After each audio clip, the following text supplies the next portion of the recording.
नमस्कार, जय हिंद फ्रेंड्स। क्या हालचाल। आई होप आप लोग बहुत मस्त होंगे। सबसे पहले मैं आप सभी को धन्यवाद देना चाहता हूं कि जो हमारी ट्रायंगल की फर्स्ट वीडियो थी उस पे आप सभी ने काफ़ी सारा प्यार दिया और काफ़ी सारे हमारे सब्सक्राइबर भी आए, तो धन्यवाद। दूसरी बात कि अगर आप इस चैनल पे पहली बार विजिट कर रहे हो या फिर आप इस चैनल पे रेगुलर हो तो चिंता मत करना, बोर्ड एग्जाम में आपके 100 आउट ऑफ 100 इन मैथ आएंगे।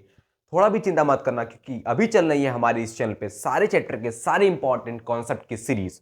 उसके बाद हम अगले सीरीज लाएंगे सारे इंपॉर्टेंट क्वेश्चन की सीरीज। तो अभी टॉपिक की सीरीज चलिए, सारे जितने टॉपिक्स हैं इंपॉर्टेंट हर चैप्टर्स के उसकी सीरीज।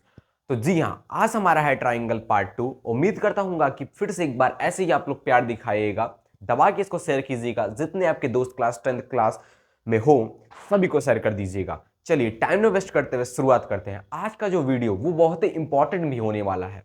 अब इंपॉर्टेंट किस लिए वो बताते हैं। देखो, आज हमें जो पढ़ना है वो थ्योरम्स ऑफ अ ट्राइंगल पढ़ना है। हमने ये सीख लिया था कि एक सिमिलर ट्राइंगल क्या होता है, सिमिलर ट्राइंगल होने के लिए क्या क्या प्रॉपर्टीज उसकी होती, मतलब प्रॉपर्टीज नहीं, क्या क्या मतलब उसके कंडीशंस होने चाहिए। हमने सारे कंडीशंस भी देख लिए थे। Angle angle angle angle angle angle, side side side, side angle side, ये सब हमने देख लिया पार्ट 1 में। अभी तक आप नहीं जाके देखे हो तो पार्ट 1 में पहले जाके देख लो, उसके बाद आपको पार्ट 2 समझ में आएगा, नहीं तो थोड़ा भी नहीं समझ में आएगा। चलो शुरुआत करते हैं। देखो भाई, हमें पढ़ना क्या है, थ्योरम्स ऑफ ट्राइंगल। सबसे पहले दो बहुत फेमस थ्योरम्स है। तो हमारा पहला थ्योरम है वो है बेसिक प्रोपोर्शनैलिटी थ्योरम, जिसको हम शॉर्ट फॉर्म में बोलते हैं क्या भाई, जिसको हम शॉर्ट फॉर्म में बोलते हैं बीपीटी। आपने अपने क्लासेस में सुना होगा बीपीटी का नाम। अभी थोड़ा हम पीछे चल रहे हैं लेकिन जल्दी में आगे निकल जाएंगे आपके स्कूल के सिलेबस से, चिंता मत करो। तो बेसिक प्रोपोर्शनैलिटी थ्योरम को हम बोलते हैं शॉर्ट फॉर्म में बीपीटी। और जो दो इंपॉर्टेंट थ्योरम में पढ़ने वो पता ही है, एक बीपीटी एक कन्वर्स ऑफ बीपीटी। ठीक है, अब देखो, तो बीपीटी को थेल्स थ्योरम भी कहा था। जो बीपीटी का दूसरा नाम है वो है थेल्स थ्योरम। अब हम समझते हैं कि बाकी ये थेल्स थ्योरम है क्या, ये बीपीटी है क्या। देखो, if a line draw parallel, main word याद रखना भाई, line draw parallel to one side of triangle to intersect the other two side, then it divides those side into same ratio। अगर कोई लाइन ड्रॉ हो रही है जो कि पैरेलल है one side of a triangle के, कोई लाइन ड्रॉ हो रही है वो पैरेलल है वन साइड ऑफ ट्राइंगल के, तो वो इंटरसेक्ट करेगी अदर टू साइड को, यानी जो बची दो साइड है उसको इंटरसेक्ट करेगी इन अ सेम रेशियो। अब इसको हम समझते हैं इसके फिगर की हेल्प से। देखो, जैसे मान लो हमने एक ट्राइंगल ड्रॉ किया, ठीक है, हमने एक ट्राइंगल ड्रॉ किया, वो है ए बी सी। तो बोला है कि वो एक साइड के पैरेलल होनी चाहिए। Draw a line is one side of a triangle. मतलब बोलने की कोशिश ये कर रहा हूं कि इफ अ लाइन, मान लो वो लाइन जो ड्रॉ हो रही है वो पैरेलल है वन साइड, मान लो हमने उसको पैरेलल कर दिया सीबी के, तो अगर वो लाइन सीबी के पैरेलल है तो कुछ इधर ड्रॉ होगी ऐसे, ये दोनों आपस में क्या है, पैरेलल है। मान लेते हैं ये पॉइंट हमारे पास ई है, ये पॉइंट हमारे पास एफ है। तो जो ये लाइन ड्रॉ हुई है जो सीबी के पैरेलल है, तो वो दो अदर साइड को इंटरसेक्ट करेगी इन द सेम रेशियो। इसका मतलब क्या है कि जो ए है, जो ए है अपॉन ई सी, वो इज इक्वल टू होगा A F upon F B के। ये हमारा कहने का मतलब है कि अगर वो पैरेलल रही एक साइड की तो वो दो अदर साइड को इंटरसेक्ट करेगी इन द सेम रेशियो। समझ गए। अब देखो, मेन इंपॉर्टेंट तो हमने समझ लिया कि बीपीटी होता क्या है, और याद रख लेना बीपीटी का डिफिनेशन आपसे एग्जाम में पूछा जा सकता है, तो बीपीटी का डिफिनेशन रट लेना क्या है कि if a line is draw parallel, ये मत छोड़ना, parallel to one side of a triangle to intersect the other two sides, then it divides दो साइड इन सेम रेशियो। तो ये हमने समझ लिया। अब हम बढ़ते हैं मेन कॉन्सेप्ट की तरफ, यानी कि प्रूफ ऑफ बीपीटी। यानी ये प्रूफ कैसे होगा कि हाँ ये सेम ही रेशियो, मतलब सेम रेशियो में ही डिवाइड करता है, वो देखते हैं। अब हम सीखते हैं क्या कि प्रूफ ऑफ बीपीटी कैसे प्रूफ होता है। बीपीटी ये भी एग्जाम का सबसे इंपॉर्टेंट क्वेश्चन है। कई बार पिछले बार भी ये पूछा गया था, या तो ये या तो कन्वर्स ऑफ बीपीटी, अभी उसके आगे वो भी सीखेंगे। चलो पहले हम ले लेते हैं एक ट्राइंगल।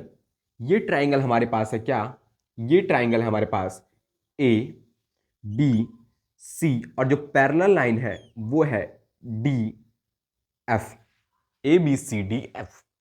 अच्छा, तो इसमें हमें 3 काम करने पड़ते हैं। सबसे पहले देखो हमें हमें गिवन क्या है वो हम देख लेते हैं। तो गिवन क्या है कि ये सेम रेशियो में डिवाइड होते हैं। ये गिवन थोड़ी ना भाई, ये गिवन है तुम्हें, ये तो तुम्हें प्रूफ ही करना है कि ये सेम रेशियो में डिवाइड करता है। हमें गिवन है कि जो सीबी है वो पैरेलल है डीएफ के, ये तो दिया था हमें, पहले ही दे दिया था कि सीबी पैरेलल है डीएफ के, ये तो हमें गिवन है। अच्छा, प्रूव क्या करना है, हमें प्रूव ये करना है कि AD upon DC, AD upon DC is equal to होगा एएफ अपॉन एफ बी के, ये हमें प्रूफ करना है। अच्छा, इसमें कंस्ट्रक्शन करनी पड़ती है, अगर वो कंस्ट्रक्शन आपको याद नहीं रहा तो आप एग्जाम में नहीं कर सकते।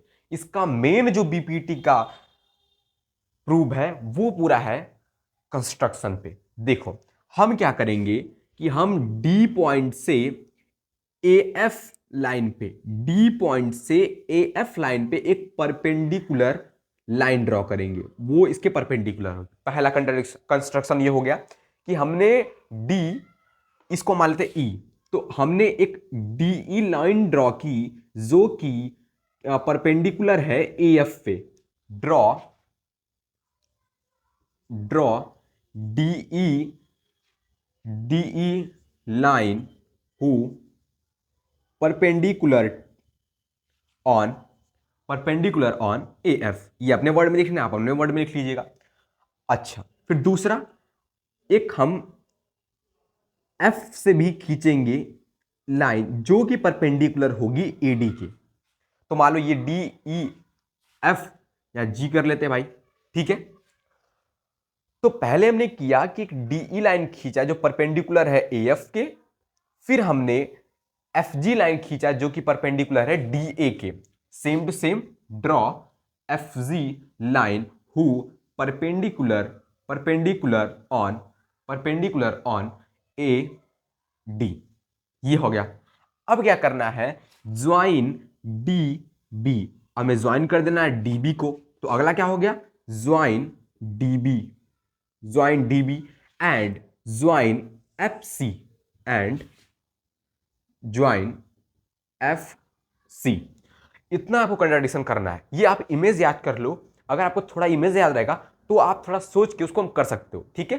तो फिर से एक बार रिपीट करते हैं, हमने क्या क्या किया। सबसे पहले हमने कंस्ट्रक्शन में किया कि डीई एक लाइन ड्रॉ की जो परपेंडिकुलर हो एएफ के, फिर एफजी एक लाइन ड्रॉ की जो कि परपेंडिकुलर हो एडी के, और डी और बी को हमने मिला दिया, एफ और सी को हमने मिला दिया।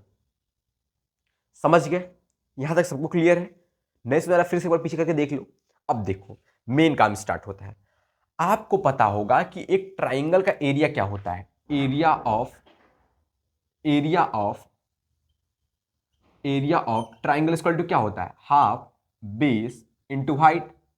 समझ गए, हाफ बेस इंटू हाइट। अब हम क्या करेंगे, एक ट्राइंगल लेंगे। अब हम स्टार्ट कर रहे हैं इसका प्रूफ, ठीक है। जगह कम पड़ेगी, इसको रेस कर देंगे। सबसे पहले आप इसको नोट कर लेना। देखो सबसे पहले हम क्या करेंगे, in triangle A D F, in triangle A D F, ADF, तो हम क्या करेंगे, area of triangle A D F is equal to क्या होगा, यानी जो एडीएफ का एरिया होगा वो क्या होगा, हाफ इंटू, अब बेस क्या है, ए डी एफ में बेस क्या लेंगे, ये सबसे इंपॉर्टेंट चीज आती है कि भैया इसमें बेस क्या लेंगे। हम बेस मानेंगे यहाँ पे ए एफ को, ना कि डी एफ को मानेंगे, क्योंकि हाइट ले रहे हैं हम ये वाली, तो हाइट के नीचे वाला बेस होता है, ये वर्ड याद रखना।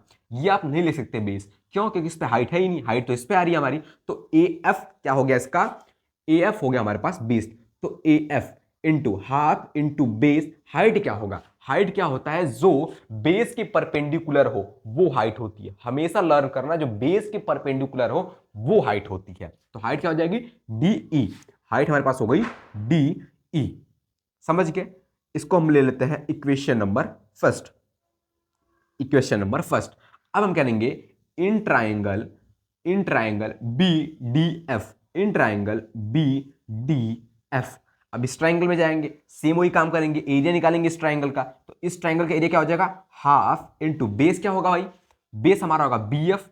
अब भैया इसमें तो कोई हाइट है ही नहीं, कौन सा हाइट ले हम बताइए थोड़ा। तो ये डी एफ भी परपेंडिकुलर है, तो हाइट कैसे हम मान ले बी एफ ही होगा। देखो हाइट जरूरी नहीं है कि वो ट्राइंगल के अंदर हो, हाइट ट्राइंगल के बाहर भी हो सकती है। अगर हम बी एफ को बेस ले रहे हैं तो देखो इसके परपेंडिकुलर अगर इसको हम आगे तक खींचे तो ये बी ए ही है ना, ये बी एफ जो है वो एफ ए ही है ना। तो अब इस पूरे ए बी लाइन के परपेंडिकुलर कौन लाइन दिख रही है हमें, डी ई। ट्राइंगल हमारे पास क्या है, ट्राइंगल तो हमारे पास ये है ना, ये ट्राइंगल हम ले रहे हैं, तो इसके लिए जो हाइट होगी वो ये हाइट हो जाएगी, समझ गए। मतलब वो परपेंडिकुलर होनी चाहिए। अगर इसको हम आगे ड्रॉ कर रहे हैं तो देखो ये लाइन बन जा रही है और यही इसके परपेंडिकुलर है। यानी कि अगर हम बेस ले रहे हैं बी एफ तो हाइट क्या हो रही है, डीई, फिर से क्या हो जा रही है, डीई। यहां तक सब लोग समझ गए। इसको मान लेते हैं क्वेश्चन नंबर सेकंड। हमने क्या किया, सबसे पहले हमने ट्राइंगल लिया ए डी एफ, उसका हमने एरिया निकाला। फिर हमने ट्राइंगल लिया बी डी एफ, उसका हमने एरिया निकाला। बस वही सिंपल काम किया है। और एरिया अंत अब होता क्या, अब हम क्या करेंगे, दोनों के एरिया को डिवाइड करा देंगे। डिवाइड बोथ एरिया, हम दोनों एरिया क्या कर देंगे, डिवाइड कर देंगे। तो किसका area, area of triangle A D F upon area of triangle B D F. तो area of triangle A D F क्या निकाला है हमने, half into A F into D E, ये हमने निकाला है। और इसका एरिया क्या है, half into B F into D E. देखो डी से डी कट गया, 1/2 से 1/2 कट गया, जो आया हमारे पास वो आया है A F upon B F. इसको मान लेते हैं इक्वेशन नंबर थर्ड। तो हमारे पास रिजल्ट के रूप में क्या आया भाई, रिजल्ट के रूप में हमारे पास आया है A F upon B F, A F upon B F. या इसको हम हेर फेर करके लिख सकते हैं कि A F upon F B लिख सकते हैं, यही लेंथ है ना बी एफ या एफ बी। तो ये हमारे पास हो गया थर्ड इक्वेशन। यहां तक समझ में आ गया। फिर से एक बार पूरा देख लो, हमने क्या किया है, पहले एरिया निकाला किसका, एफ डी ए का, फिर एरिया निकाला बी डी एफ का, उन दोनों का आपस में डिवाइड कर दिया, जो रिजल्ट आया हमारे पास A F upon F B. यहां तक समझ में आ गया। अब हम इसको इरेज करते, थोड़ा हमें जगह मिलनी चाहिए, ठीक है। हम इसको क्या करते हैं भाई, इरेज कर लेते हैं। ये आपने लिख लिया होगा उम्मीद है। पहले हम कंट्राडिक्शन ही मिटा देते हैं और ये भी मिटा देते हैं, ठीक है। इसका काम खत्म हो गया, हमारे जो रिजल्ट चाहिए से रिजल्ट हमें मिल चुका है। कंस्ट्रक्शन भी हटा दिया और ये भी हटा दिया। अब हम क्या करेंगे, देखो तो हमने पहला ये चीज निकाल लिया। अब सेम काम करेंगे, फिर एरिया, फिर ट्राइंगल लेंगे हम, कौन सा, फिर ट्राइंगल लेंगे डी एफ ए। लेकिन इस बार अगर इस साइड का ये वाला ट्राइंगल ले रहे हो तो इस बेस को लेंगे। याद रखना क्या हमने बोला है कि अगर इस साइड का ट्राइंगल यूज कर रहे हो तो इस साइड वाला बेस लोगे इस ट्राइंगल के लिए। समझाता हूं, देखो डी एफ ए हमने ट्राइंगल लिया है, डी एफ ए हमने ट्राइंगल लिया कि नहीं लिया, ले लिया डी एफ ट्राइंगल। तो अगर इसके साथ अगर हम ये वाला ट्राइंगल यूज कर रहे हैं, देखो हमने ये ट्राइंगल यूज किया ना, बी डी एफ, ये ट्राइंगल यूज किया है, तो हम ये वाला बेस लेंगे ए एफ। लेकिन अब हम क्या करेंगे, पहला तुम्हारा रिजल्ट आ गया, अब दूसरे के लिए हम उधर वाला बेस लेंगे, क्योंकि ये भी तो हाइट है एक, ये एफ जी भी एक हाइट है ना। अब क्या करेंगे, तो फिर लगाएंगे हाफ इंटू बेस। अब इसको मानेंगे ए डी को, बेस हो गया हमारे पास ए डी इंटू हाइट क्या हो जाएगी अब एफ जी। अब हाइट समझ ही गए आप, एफ जी। अब फिर हम इस ट्राइंगल का एरिया निकालेंगे, कौन सा ट्राइंगल, सी एफ डी। इसका क्या होगा, हाफ इंटू बेस क्या हो जाएगा हमारे पास, ये हो जाएगा डीसी, बेस हो जाएगा डीसी इंटू हाइट। सेम वही काम हो जाएगा भाई। देखो जो परपेंडिकुलर हो, तो मान लो हमारे पास ये डीसी लिया हमने बेस, इसको हम आगे बढ़ा देंगे तो ये बन जाएगा सीए, और सीए के परपेंडिकुलर हमारे पास है एफ जी, तो ये हो जाएगा एफ जी। अब इन दोनों ट्राइंगल जो एरिया है फिर इसको डिवाइड करा देंगे, सेम टू सेम। अगर पहला आपने लर्न कर लिया तो दूसरा उसी पे काम करना है, बस ट्राइंगल चेंज कर देना है, ठीक है। अब हम डिवाइड करा देंगे, तो अगर हम इन दोनों को डिवाइड कराएं तो half into A D into F जी, जो कि एरिया है इस ट्राइंगल का, डिवाइड करा देंगे हम इससे half into D C into F G. देखो अब क्या रिजल्ट आपको मिला है, यहां से ये दोनों कट गए, बचा क्या, ए डी अपॉन के डी सी, ये इक्वेशन मान लेंगे फोर्थ। तो ये क्या आया हमारे पास, ये इक्वल टू आया है area of triangle D F A upon के area of triangle C F D, ये आया है। और ये हमारे पास क्या है, जो हमारे पास आया है ये A F upon F B, ये क्या आया है, ये आया है area of triangle A D F upon ये है A D F upon B D F, ये आया है हमारे पास। अब हम देख रहे हैं कि ऊपर का जो है वो ट्रायंगल सेम मिल रहा है, एडीएफ एडीएफ, नीचे का अलग है। तो अगर हम नीचे का सेम कर दें, देखो अगर A D F upon B D F है और ये भी हो जाए ए एफ डी, या फिर इसको लिख सकते हैं ए डी एफ, इधर कर सकते हैं, बस हम ये सारे अल्फाबेट मिलने चाहिए इसमें, इसको हम वही लिख देते हैं भाई, कंफ्यूज मत होना। A D F upon B D F अगर यहां पे भी हो जाए, यानी लेफ्ट हैंड साइड अगर दोनों इक्वेशन का इक्वल हो जाए, ये थर्ड इक्वेशन और फोर्थ है का लेफ्ट हैंड हो जाए, तो राइट हैंड हम इक्वल कर देंगे। और वही हमें प्रूफ करना है कि जो AD अपॉन DC है, जो AD अपॉन DC है वो AF अपॉन FB के इक्वल है। तो हम कैसे प्रूव करेंगे, ये कैसे हम प्रूव करेंगे कि ट्राइंगल BDF वो इक्वल है ट्राइंगल CFD के। अगर ये हमें मिल गया तो हम तो हमारा काम बन गया भाई। तो देखो अगर एक सेम बेस से दो ट्राइंगल फॉर्म होते हैं, देखो एक बेस कौन है, डीएफ, और डीएफ से ही ये भी ट्राइंगल फॉर्म हुआ है और डीएफ से ये भी ट्राइंगल फॉर्म हुआ है। तो अगर एक ही बेस से दो ट्राइंगल फॉर्म होते हैं, वो दोनों आपस में इक्वल होते हैं। ये अब हम लिख सकते हैं कि जो बी डी एफ है वो इक्वल टू हो जाएगा सी एफ डी के। आगे तुम लोग लिख देना कि because both triangle form with same base, क्या लिखना है, both triangle form with same base, base तो एक ही है ना, बेस तो यही है ना, तो सेम बेस से फॉर्म है, वो इक्वल हो गए। यानी कि जो हमारा रिजल्ट आएगा वो कैसे आएगा, देखो अब इसको भी इरेज कर देते हैं हम, ठीक है, हमारा जो मेन चाहिए तो वो मिल गया। अब हम लिखेंगे, देखो ये हमारे पास हो गया A D F upon B D F is equal to A F upon F B and A D F upon, अब हम सी एफ डी को हम लिख सकते हैं बी डी एफ, क्योंकि वो दोनों आपस में इक्वल हो गए हैं, प्रूव कर दिया हमने, तो लिख दिया B D F is equal to क्या हो जाएगा हमारे पास, A D upon D C. Left hand side equal है तो right hand side automatic equal हो जाएगा, यानी A F upon F B equal होगा A D upon D C के। ये नहीं समझ में आएगा, मैं मान रहा हूं आधी ही समझ में आएगा, लेकिन फिर से एक बार वीडियो को पीछे करके देखना, आपको पूरा चीज समझ में आएगी, क्योंकि इससे बेहतरीन कोई नहीं समझाएगा आपको। जितना इजी वे में होगा उतना इजी में समझाया, क्योंकि वो वर्ड ज्यादा बड़ा है इसलिए आपको थोड़ा दिक्कत हो रही है।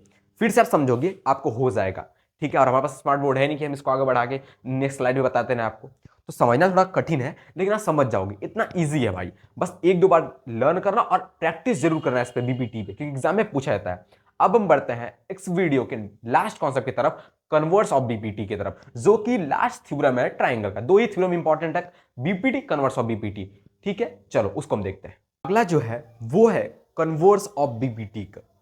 ये दोनों रट लेना, बार बार मैं कह रहा हूं, इन दोनों को रट लेना और प्रैक्टिस इतना कर लेना कि ये याद ही हो जाए आपको।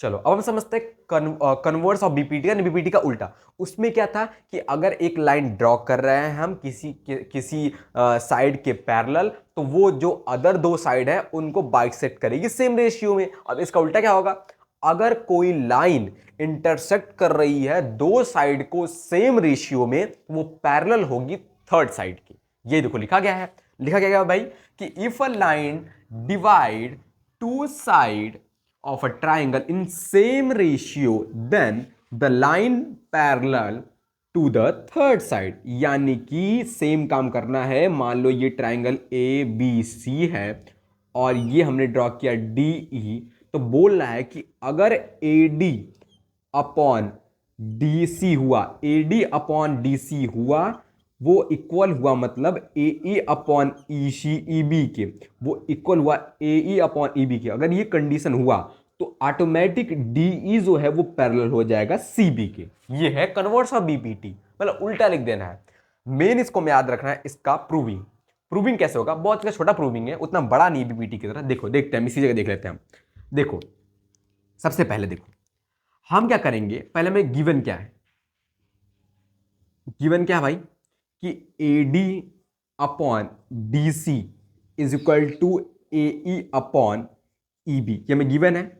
हमें प्रूव क्या करना है भाई, प्रूव क्या करना है कि DE जो है वो पैरेलल है CB के। अब देखो इसमें भी कुछ कंस्ट्रक्शन करना है, इजी कंस्ट्रक्शन है। देखो हमें प्रूव करना है कि DE पैरेलल है CB के। तो मान लेते हैं हमने एक लाइन ड्रॉ की DF, हमने एक लाइन ड्रॉ की DF जो कि पैरेलल है CB के। अभी के लिए DE line a line draw a line DF who parallel to CB के। तो हमने क्या किया कि DF एक लाइन ड्रॉ की जो कि है पैरेलल CB के। अच्छा, अगर ये इसके पैरेलल है यानी इन दोनों साइड को सेम रेशियो में बांटेगा, ये हमने BPT में पढ़ा था। मतलब कि अगर DF पैरेलल है CB के तो ये BPT बन गया ना। अगर एक साइड के कोई पैरेलल दूसरी साइड आ रही है तो वो इंटरसेक्ट करेगी इन द सेम रेशियो में, BPT में पढ़ा है। यानी कि अगर DF पैरेलल है CB के तो क्या होगा, तो AD upon DC is equal to हो जाएगा AF अपॉन FB के। होगा कि नहीं होगा, ये हमने मान लिया equation number first by BPT। होगा कि नहीं होगा, समझ गए कि नहीं समझे, क्योंकि ये दोनों पैरेलल हैं। अच्छा, ये हमने समझ लिया। और हमें गिवन क्या है, हमें गिवन है कि AD upon DC is equal to AE upon FB। मान लो हमने इक्वेशन नंबर 2 मान लिया, ये हमें गिवन है। तो बाय इक्वेशन फर्स्ट देखो LHS इसका इक्वल है दोनों का, तो RHS भी आपस में क्या हो जाएगा, यानी RHS भी हम आपस में इक्वल हो जाएगा। RHS इक्वल होने का मतलब क्या हुआ, हमारे पास ये हो गया कि AF अपॉन FB इक्वल हो गया AE अपॉन FB के। यही ना हो गया, अगर ये दोनों आपस में इक्वल है तो इस साइड वाला भी इक्वल हो जाएगा। अब क्या करना है, मेन चीज यहां से स्टार्ट होती है, इसको हम इरेज कर देते हैं। अब हमें क्या करना है, दोनों साइड हमें 1 1 प्लस कर देना है। अगर हम दोनों साइड 1 1 प्लस करेंगे तो इसको हम सॉल्व कर लेंगे। तो ये होगा AF, इसका इसमें मल्टीप्लाई होता है, FB का 1 में मल्टीप्लाई करेंगे तो प्लस क्या आ जाएगा FB अपॉन के FB is equal to AE plus FB upon के FB। अब नीचे सेम। अब देखो AF प्लस FB है क्या, AF प्लस FB है क्या, पूरा AB है ना, यहां तक AF और यहां तक FB, मेरा क्या होगा AB, यानी AF प्लस FB पूरा क्या है AB upon FB is equal to AE plus FB। AE plus यहां पे होगा EB यानी FB, ठीक है। AE प्लस ये FB क्या होंगे दोनों मिला के, AE प्लस FB। हमने कहीं मिस्टेक किया है क्या, सही तो है। यहां पे AF अपॉन FB होगा और यहां पे AE अपॉन यहां पे यार EB है, याद अपने दिख रहा है, यहां पे क्या है EB, तो EB है तो यहां पे भी EB आ जाएगा। अरे यहाँ पे EB था ना, इसी से हमने निकाला था ना, ये नीचे देख लेना आप, फिर से वीडियो पीछे करके यहाँ पर EB कर लेना, ठीक है। जहां पे मैंने लिखा था कि left hand side equal to answer लिख देते हैं। फिर देखो ये AD अपॉन क्या आया था, AD अपॉन आया था DC, तो वो इक्वल टू आ गया था AF अपॉन FB के। और एक हमें जो गिवन था वो ये था कि AD upon DC is equal to है AE अपॉन EB के। यही हमने गलत किया, यहाँ पर F मान लिया था, EF में थोड़ा अंतर हो ही जाता है। तो ये दोनों आपस में इक्वल हो गए। जब हमने दोनों साइड ऐड किया तो AF प्लस FB देखा तो हमने मिला AB, और जब AE यहां तक AE प्लस EB किया तो भी मिला है AD, यानी ये भी हो गया AB अपॉन FB। अब हमें ये दिख रहा है कि ये दोनों आपस में क्या हो गए, इक्वल हो गए। अगर ये दोनों आपस में इक्वल हो गए हैं, ये दोनों आपस में इक्वल हो गए हैं, इसका मतलब क्या समझ रहे हो तुम, सोचो सोचो सोचो सोचो सोचो, क्या सोच समझ रहे हो तुम भाई, कुछ तो आपको समझ में आ रहा होगा। ये हमारे पास नीचे क्या है, E है ना, ये हमारे पास क्या है E है, कुछ समझ में आ रहा है आपको कि A B upon F B is equal to A B upon E B मिल रहा है, तो क्या ए बी से ए बी कट जा रहा है, नहीं बच क्या गया, 1 upon F B is equal to 1 upon E B. इसका हम रेसिप्रोकल कर देंगे, यानी एफ बी उलट देंगे, तो F B is equal to E B आ जाएगा। क्या ये कब पॉसिबल है भाई, ये F B is equal to E B कब पॉसिबल है, यानी F B upon E B कब पॉसिबल है, ये जो आपका एफ बी है और ई बी कब पॉसिबल है, ये दोनों तो इक्वल हो नहीं सकती, ये एफ बी भी इक्वल है ई बी के, कैसे इक्वल है, जब जो ये एफ पॉइंट है वो लाई करेगा ई पे, वो लाई करेगा ई पे, तो अगर ये एफ पॉइंट लाई कर रहा है ई पे, यानी कि डी ई पैरेलल है सी बी के, क्योंकि ये तो यही लाइन बन जा रही है भाई, ये तो यही लाइन बन जा रही है, तो जो डी एफ है वो जो एफ है वो लाई करेगा ई पे, यानी D E parallel to C B, D E parallel to C B, ये करना था और ये इजी है, लेकिन पहली बार में किसी को नहीं समझ में आता है। तो हाँ, उम्मीद करते होंगे कि आपको थोड़ा समझ में आएगा। फिर से वीडियो को देखो, कम से कम 2 से 3 बार वीडियो को देखो, उसके बाद 2 से 3 बार प्रैक्टिस करो, उसके बाद आपको भी आ जाएगा। पहले मुझे भी नहीं आया था भाई, सही बताऊं, पहले मुझे भी नहीं आया था, मैंने भी वीडियो देखा, मतलब वीडियो देखने का मतलब समझ रहे तुम, मतलब वीडियो देखा हमने, किसी का वीडियो देख सकते हो भाई, ये जरूरी नहीं कि मेरा वीडियो देखो, तो वीडियो देखा, उसके बाद 1-2 बार हमने प्रैक्टिस की, ठीक है, जब मैं पढ़ रहा था तो देखा, प्रैक्टिस की तो आ गया। तो आपको भी क्या करना है, सेम टू सेम वीडियो 2-3 बार देखना है, उसके बाद आपको प्रैक्टिस करना है। तब तक के लिए ये सारे कॉन्सेप्ट खत्म होता है, मिलेंगे नेक्स्ट कॉन्सेप्ट के साथ। जय हिंद, जय भारत और पढ़ाई करते रहो।